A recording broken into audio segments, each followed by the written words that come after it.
G'day and welcome to another episode of Kiwi Car Life. And a little while ago I drove a pretty much completely stock CL1 Accord Euro R, and I compared it with my CL9 Accord Euro S, and it was actually a really good car.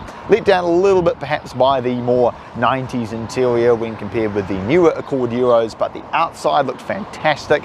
The VTEC was brilliant, it handled really well, and it was just overall a brilliant car to drive. Today though, we're going to be seeing what one with a hang of a lot of modifications is like.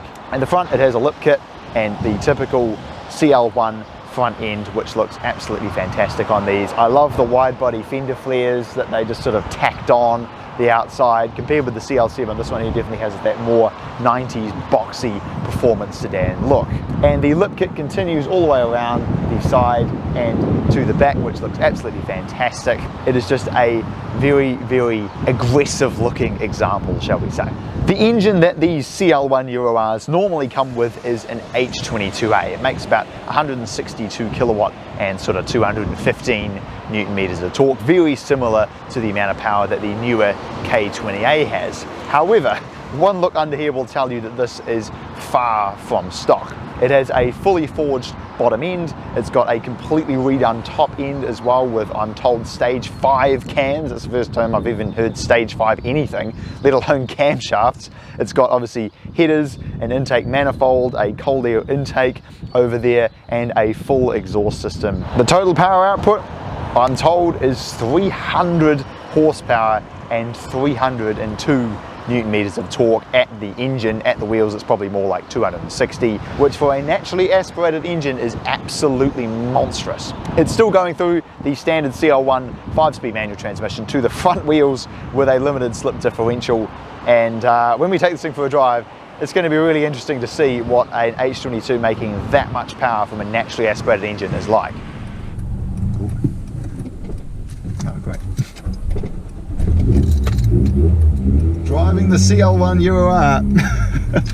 It just died on me, which is not the best start, but hopefully once we get some heat into this mighty engine, then we'll see how the beast goes. On first impression, I'm actually quite surprised at how easy it is to drive. The clutch is way easier than the one that's in my car, and you can just cruise around in this thing.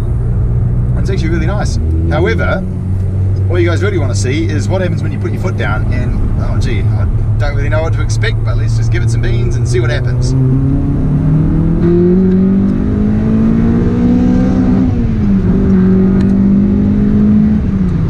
That is quite a lot of power. It feels like a much bigger engine than it really is. It's only a 2.2, but it almost feels like a 3 litre or 3.5 litre V6. That's kind of the way it delivers power.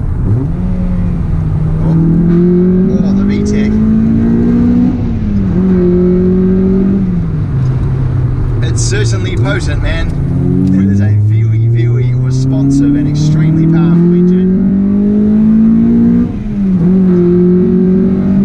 I just love how quickly you can just go down the gears.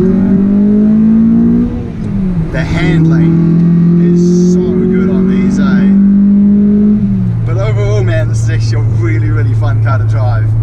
Much more potent than the K20A, that's for sure. Heaps more torque. You can just feel just the way that it just shoves you along. It's funny because the H22 is generally, I guess, kind of considered the one Honda engine that people don't do heavy modifications. So some people may disagree with me on that front, but in general I think most modified Hondas that you find tend to have either a B series or a K series. But this has definitely proven to me that if you know what you're doing, you're prepared to put in the effort,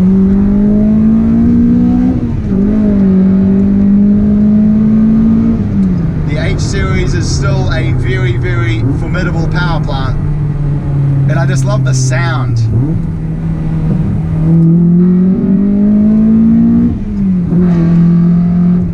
That much more deeper low induction noise, which is so fun. It's fast, it makes a great noise, but because it's in an Accord chassis, it's still very comfortable, very easy to drive. You know, anybody can get in this